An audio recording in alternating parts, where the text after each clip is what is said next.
Hey everyone, and today we'll be talking about two interesting companies that are quietly making big moves in their industries. So the first one is a power infrastructure company that reported 81% revenue growth in Q1 backed by strong execution in its transmission segment. And the second one is a tech solution firm which has expanded into Australia and UK with the acquisition of InfraRisk, strengthening its digital lending suite and AI offerings. So basically, both the companies are scaling up, one through high voltage infrastructure and EPC strength, and the other one through strategic tech acquisitions and global acquisitions. Welcome to another episode of Noisemaker, where we keep things simple and talk about companies that may not always come in the spotlight, but they have a strong potential for future. So I'm Saizal Agarwal, Equity Research Analyst at Desvelado Advisory, and today we'll be talking about two companies that are making solid progress in their business. And if current trends continue, they might keep growing even further. But before that, let's have a look at the disclaimer. So any discussion, facts or writings provided here are for informational purposes only and do not constitute any buy or sell recommendation. So please conduct your own due diligence before making any investment decision. Now let's Lighting Ltd, and the company manufactures electric poles and work on the large-scale power transmission and distribution projects. And while they are based in India, they operate globally with a footprint in 59 countries across 5 continents.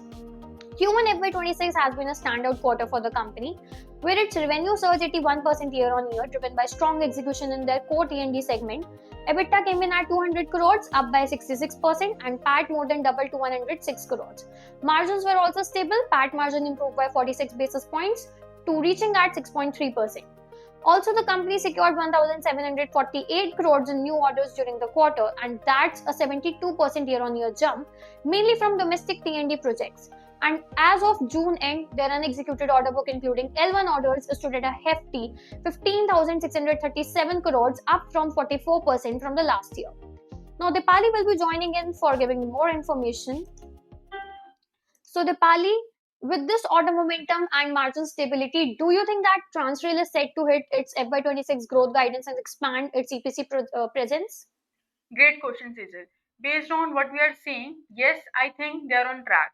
They have guided for 23 to 25% revenue growth this year, and given the visibility from both the order book and L1 pipeline, that looks achievable. EBITDA margins are also expected to stay between 12 to 12.25%, which shows discipline on the cost side. Don't forget, Crystal just upgraded their credit rating to AA minus and A1 plus, which improve their financial profits and ability to raise capital, especially for project execution. If we zoom out and look at FY25, the company delivered 30.2% year-on-year revenue growth, clocked 5,307.7 crore. EBITDA grew to 675.9 crore, and net profit rose to 326.6 crore, with margins improving all around. But Sejal, what stand out to me in is the capex plan. How do you see their upcoming investments driving the next leg of the growth? That's where things get interesting, Dipali. I think they have committed 326 crores in capital investment, including a new manufacturing unit by December 2025 and capex at existing plants also. And this will significantly ramp up their capabilities. Tower manufacturing will more than double from 84,000 MT to 1,96,000 MT, and conductor capacity will go from 24,000 km to 49,500 kilometers. And there is also an additional 50 crores embarked for expansion over the next 15 to 18 months, aimed at operational self-reliance and throughout efficiency.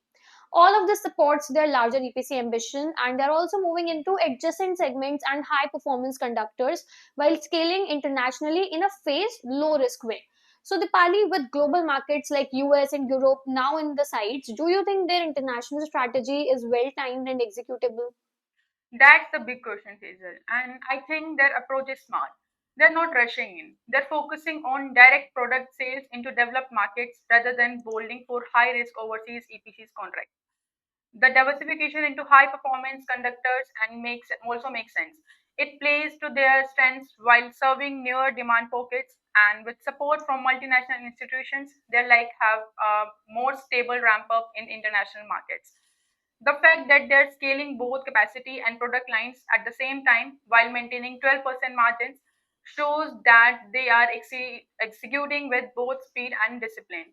So, to sum up, Transrail Lightning is building serious momentum. Strong Q1 backed by record revenue and profits, 15,637 crore order book offering solid visibility, major capacity expansion underway by FY26, discipline entry into global markets through direct sales, ratings upgrade and margin stability supporting long term growth. If they stay focused on execution and global positioning, they could evolve into a leading EPC player, not just in India, but on the international stage as well. Okay, thank you, Dipali. So now let's move to the second company, Aurionpro Solutions Ltd, which is a fintech and smart infra technology firm that has been around since 1997, and they primarily provide software and consulting services to banks across India and globally, but also work on customer service platforms, smart transport, and cybersecurity solutions. So recently, they have acquired 100% of InfraRiskSG Private Limited for USD 2 million, structured at USD 1.2 million in cash, USD 0.8 million by share swap, and performance-based earnouts through 2028. InfraRisk operates across Australia, Singapore, and UK and brings 15 plus years of expertise in digital lending and private credit. While its FY24 revenue stood at just USD 566k, it's expected to grow further with and will now be integrated with Aurionpro's Integro Suite and Aria.ai tools. Now, this fits into Aurionpro's broader expansion strategy, which combines organic growth in regions like Europe, Egypt, Africa, North Asia, and inorganic growth through M&As, including the past deals like Fintra Software and Finaxis. So, Dipali, given this global push and their integration, how do you think the InfraRisk deal is more strategic than financial? Absolutely, Cecil. I think this deal is about capability and footprint, not just revenue. InfraRisk gives them presence in Australia and the UK and strengthens their stack in digital lending, which is a space that's maturing fast. The integration with Integro and Aria.ai also means InfraRisk become a platform enhancement rather than a standalone unit. From a financial standpoint, the acquisition is small, but it follows a clear pattern. Low debt M&A focused on specific tools and regional entry points. And their partnership, both Visa and MasterCard, give them added reach in the fintech delivery. If we look at FY25 performance, revenue grew to 32.2% year on year to 1173 crore, and net profit rose to 188 crore. Margins remain strong too. EBITDA at 20.6% and net profit at 15.8%. But Cesar, with that kind of margin stability, how do you see their expansion plans impacting their financial profits going forward?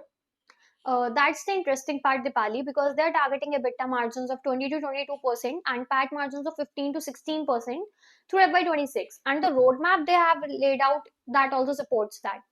Also, their strategy revolves around scaling higher margin AI led products, cost efficiency through local delivery models, maintaining capital discipline even as they expand into the new regions. So, the fact that they have achieved consistent revenue growth from 887 crores in FY24 to 1173 crores in FY25 and now 337 crores in Q1 FY26, it suggests that their model scales well.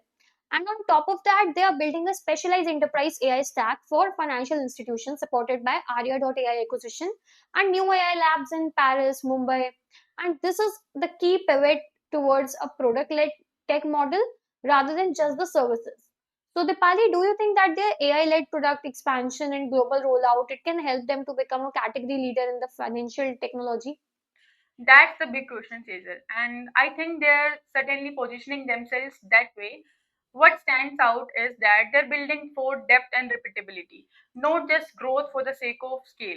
With AI layer labs in place, strong platform integration, and a steady inorganic strategy, they're moving close to becoming an end to end fintech infrastructure provider.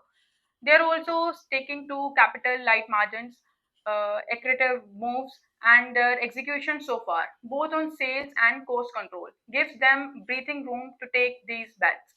So, to sum up, Orient Pro is evolving rapidly. Global footprint expanded through strategic acquisitions like InfraRisk, strong margin profiles backed by scalable product and services mix, investments in AI stack and fintech tools, positioning into leadership, local delivery, global sales model helping preserve profitability. If execution remains on the track, they are well positioned to become a global fintech platform company with a balanced blend of IP integration and innovation. Okay, Dipali, thanks a lot for all this information, and that really helped us to understand the direction both these companies are moving in. Now, let's take a look at the previous picks, which we covered in our previous noisemakers. So, first we have Yatharth Hospital in Trauma Care Services Limited. We picked this up at 630.1, and now it's at 692 rupees, giving a return of 9.8%. Quality Power Electrical Equipments Limited from 720.8 to 732.8, and that's a gain of 1.7%. Next we have is Bajel Projects Limited. It moved from 246 rupees to rupees 255.9, which gives a return of 3.6%. Cartrade Tech Limited, this one showed a strong momentum from 1698.6 to 2245 rupees, which is a 32.2% return. Garware Technical Fibres Limited, we picked this up at 912 and now it's at 882, giving a negative return of 3.3%. So overall, a pretty good mix of gains, and we'll continue to monitor all these companies closely to see how they shape up in the coming quarters.